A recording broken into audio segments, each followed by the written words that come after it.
adik-adik, selamat pagi semuanya. Kita berjumpa kembali di acara kita Bina Iman Anak Santo Gabriel Etom.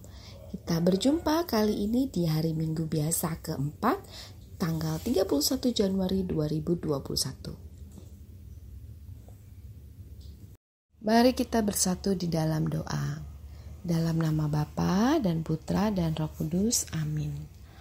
Allah Bapa kami yang Maha Baik, terima kasih Engkau mengundang kami kembali untuk datang mendekat dan mengenal-Mu dan Putra-Mu. Berkati kegiatan biak kami hari ini, sertai dengan Roh Kudus-Mu agar kami semakin memahami kuat kuasa-Mu atas segala sesuatu. Demi Kristus Tuhan dan pengantara kami, amin. Dalam nama Bapa dan Putra dan Roh Kudus, amin. Halo adik-adik, bagaimana kabar kalian? Kakak harap semua sehat-sehat ya. Apalagi sekarang hampir tiap hari turun hujan.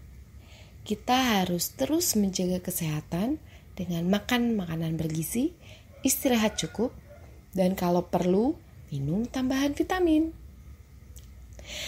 Nah, ngomong-ngomong tentang hujan, apakah ada dari kalian yang merasa takut saat mendengar suara guntur atau petir waktu hujan turun deras?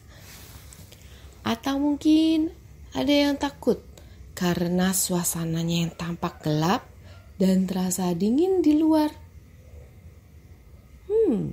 Selain suara hujan dan petir, apalagi yang kira-kira membuat kalian takut?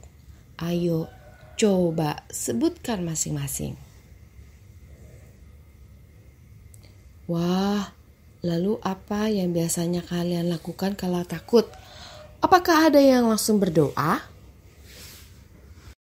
Baik adik-adik, hari ini bacaan kita diambil dari Markus 1 ayat 21 sampai dengan 28. Yesus dalam rumah ibadat di Kapernaum. Mereka tiba di Kapernaum.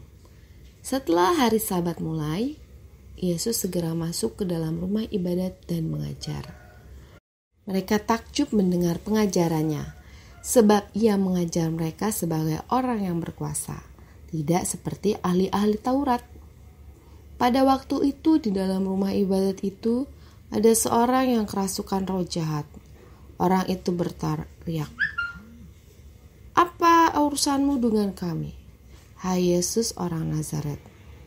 Engkau datang hendak membinasakan kami? Aku tahu siapa engkau, yang kudus dari Allah." Tetapi Yesus menghardiknya. Katanya, "Diam, keluarlah daripadanya." Roh jahat itu menggoncang-goncang orang itu, dan sambil menjerit dengan suara nyaring, ia keluar daripadanya. Mereka semua takjub, sehingga mereka memperbincangkannya. Katanya, "Apa ini? Suatu ajaran baru. Ia berkata-kata dengan kuasa. Roh-roh jahat pun diperintahnya dan mereka taat kepadanya."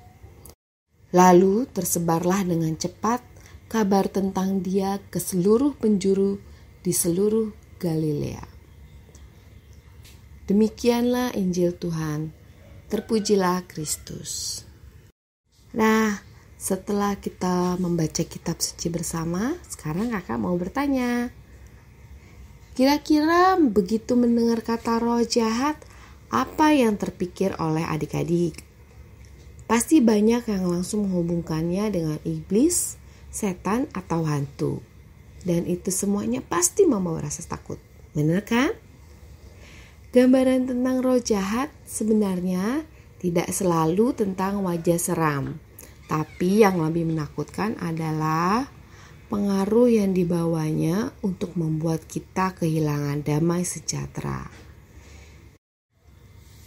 Apa saja tandanya roh jahat mulai menguasai diri kita? Ada beberapa. Ketika kita cepat emosi atau lekas marah-marah. Kemudian ketika kita berkata atau berbuat tidak jujur. Ketika kita bersiap egois atau mau menang sendiri.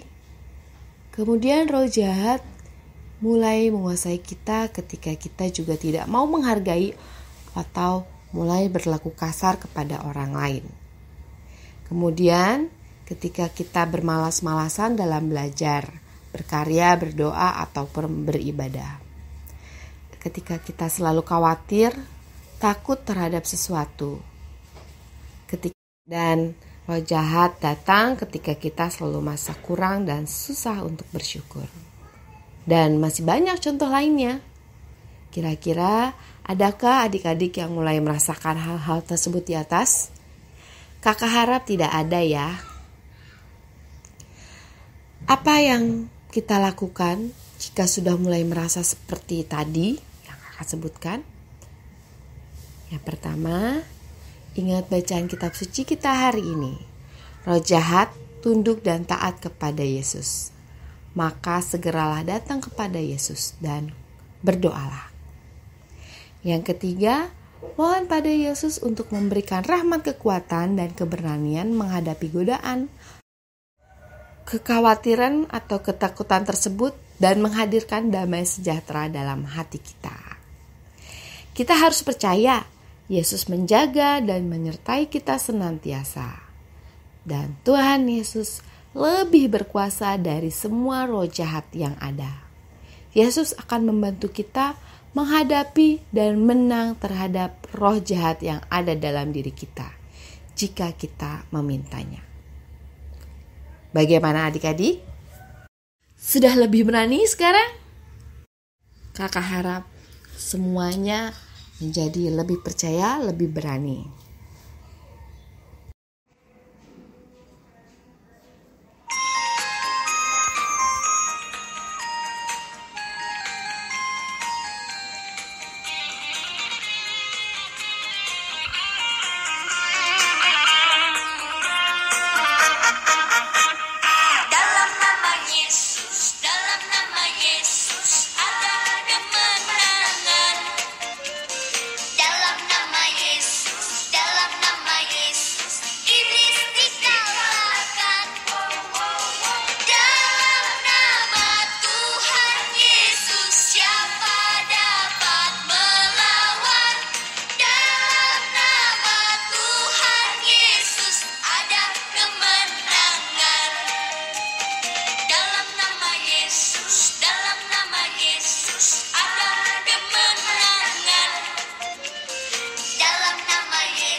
Teman-teman, kita selalu bisa mengandalkan Yesus untuk membantu kita melawan semua ketakutan kita. Yuk, kita warnai gambar di samping supaya teman-teman ingat selalu tentang ini ya. Halaman di samping bisa di-print dan dicetak, atau kalian bisa menggambar semampu kalian. Nah, seperti biasa, mari kita membuat sikap hidup baru kita. Untuk minggu ini, kita baca bersama yuk. 1, 2, 3.